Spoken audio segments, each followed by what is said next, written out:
Nadie entendió por qué Tajiel trajo a una joven desconocida hasta la cabaña de su madre. La anciana apenas podía moverse sola, pero lo que esa muchacha despertó en aquella familia no fue solo cuidado, fue algo que ninguno de los dos esperaba. En las llanuras del norte de México, donde el cielo parece tocar la tierra y el viento arrastra consigo el polvo de los caminos olvidados, había una cabaña de troncos que el tiempo había convertido en refugio y en condena. Ahí vivía Tajiel, un hombre de sangre apache, de manos fuertes, mirada firme, y un silencio que pesaba más que cualquier palabra. Tajiel no hablaba mucho, no porque no supiera, sino porque la vida le había enseñado que las palabras muchas veces sobran cuando nadie quiere escucharlas.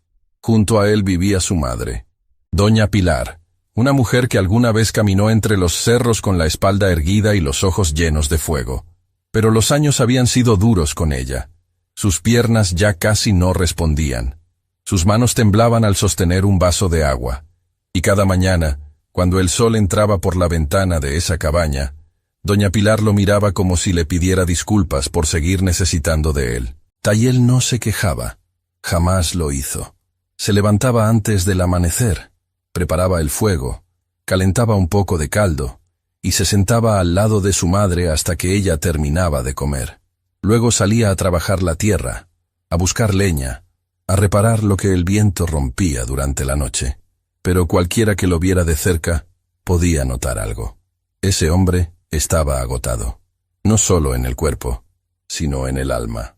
Una tarde de septiembre, Tajiel bajó al pueblo más cercano, un pequeño asentamiento llamado San Laureano, donde los caminos de tierra se cruzaban con las vías del comercio, y los rumores corrían más rápido que el agua. Fue al almacén de don Porfirio a buscar provisiones, y fue ahí, sentada en el suelo, con la espalda apoyada contra una pared de adobe, donde la vio por primera vez. Era una muchacha joven, delgada, con un vestido de manta desteñido por el sol y los pies cubiertos de polvo. Tenía el cabello oscuro cayéndole sobre el rostro, y en sus ojos había algo que Tajiel reconoció de inmediato, el peso de quien ha sido dejada atrás. No hacía falta que hablara. Su postura lo decía todo. Esa joven no tenía a dónde ir. Su nombre era Inés, y su historia, como tantas de aquella época, era una historia de abandono silencioso. Había trabajado como ayudante en una hacienda a varios días de camino, cuidando a los hijos de una familia adinerada. Pero cuando la señora de la casa comenzó a sospechar sin razón que su esposo miraba demasiado a la joven, la echaron sin explicación, sin paga, sin siquiera dejarla recoger sus pocas pertenencias. Así funcionaban las cosas en ese mundo. Los que tenían poder decidían quién se quedaba y quién desaparecía. Inés llevaba días caminando. No había comido bien en mucho tiempo. Y lo único que le quedaba era una dignidad callada, esa que no se ve pero se siente, la que hace que alguien se mantenga en pie aunque todo le diga que se derrumbe. Tajiel la observó durante un momento largo, no con lástima, con reconocimiento. Él sabía lo que era ser mirado como alguien que no pertenece. Lo había vivido toda su vida. Un hombre de rasgos indígenas en un mundo que premiaba otra piel, otro idioma, otra sangre. Así que sin pensarlo demasiado, sin calcular lo que dirían los demás, se acercó a ella y le habló con una voz grave pero serena. Busco a alguien que pueda cuidar a mi madre. Es mayor.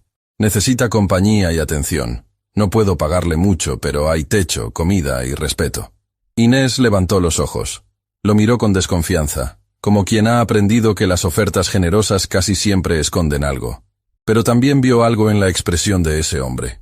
Algo que no supo nombrar, pero que la hizo sentir, por primera vez en semanas, que quizás no estaba completamente sola. Aceptó con un gesto de cabeza, sin palabras, sin promesas, solo un paso hacia adelante. El camino de regreso a la cabaña fue largo y silencioso. Tajiel caminaba adelante, con paso firme. Inés lo seguía unos metros atrás, mirando todo a su alrededor como si quisiera memorizar cada piedra, cada árbol seco, cada sombra del camino, como si necesitara saber por dónde salir corriendo en caso de que todo fuera una trampa. Cuando llegaron, doña Pilar estaba sentada en la silla de la entrada, con una manta sobre las piernas y los ojos puestos en el horizonte. Al ver a su hijo llegar con una desconocida, su expresión no fue de sorpresa, fue de cautela. Una madre siempre intuye cuando algo está por cambiar. Tayel le explicó brevemente. Inés se quedaría. Ayudaría con las tareas del hogar, con la comida, con todo lo que él no podía hacer mientras trabajaba afuera. Doña Pilar miró a la joven de arriba a abajo. No con desprecio, pero sí con esa mirada que solo tienen las mujeres que han vivido mucho. Una mezcla de experiencia, protección y un poco de duda. Inés sostuvo esa mirada. No bajó los ojos. No se encogió. Y eso fue suficiente para que doña Pilar asintiera despacio, como diciendo, «Está bien, pero te estoy observando». Esa primera noche, Inés durmió en un rincón de la cabaña, sobre una manta doblada que Tayel dejó para ella. No era cómodo, no era bonito, pero era más de lo que había tenido en mucho tiempo. Afuera, el viento soplaba entre las llanuras con un sonido largo y constante, como si la tierra misma estuviera respirando. Y en medio de ese silencio, con los ojos abiertos mirando el techo de madera, Inés sintió algo que no sentía desde hacía mucho. Un pequeño hilo de esperanza. Frágil, delgado, pero real. Lo que no sabía es que Tayel, del otro lado de la pared, también estaba despierto. También miraba el techo. Y por primera vez en años, sintió que tal vez esa cabaña ya no sería solo un lugar de cansancio. Tal vez, solo tal vez, algo estaba por cambiar. Los primeros días de Inés en aquella cabaña fueron de pasos cuidadosos. Se movía por la casa como quien camina sobre terreno desconocido, midiendo cada gesto, cada mirada, cada palabra. No porque tuviera miedo de Tayel o de doña Pilar, sino porque había aprendido que en casas ajenas, una debe hacerse pequeña hasta que le permitan ocupar espacio. Pero Inés tenía algo que no se aprende, algo que se trae desde adentro. Una capacidad natural para cuidar, no con exageración ni con ruido, sino con esos detalles que solo notan quienes prestan atención. Desde la primera mañana, se levantó antes que nadie, encendió el fuego con una habilidad que sorprendió a Tayel, quien la observaba de lejos sin decir nada. Preparó un caldo con las pocas cosas que había en la despensa, pero lo hizo con un cuidado especial, como si cada ingrediente mereciera respeto. Cuando le llevó el plato a doña Pilar, la anciana la miró con esos ojos profundos que parecían leer el alma.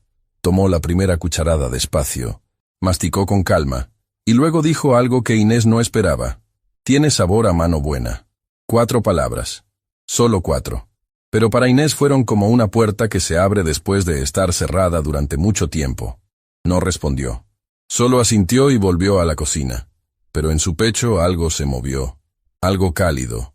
Los días empezaron a tomar forma. Inés se encargaba de la comida, de mantener la cabaña ordenada, de lavar la ropa en el arroyo cercano, y sobre todo, de estar al lado de doña Pilar. Le cepillaba el cabello por las mañanas.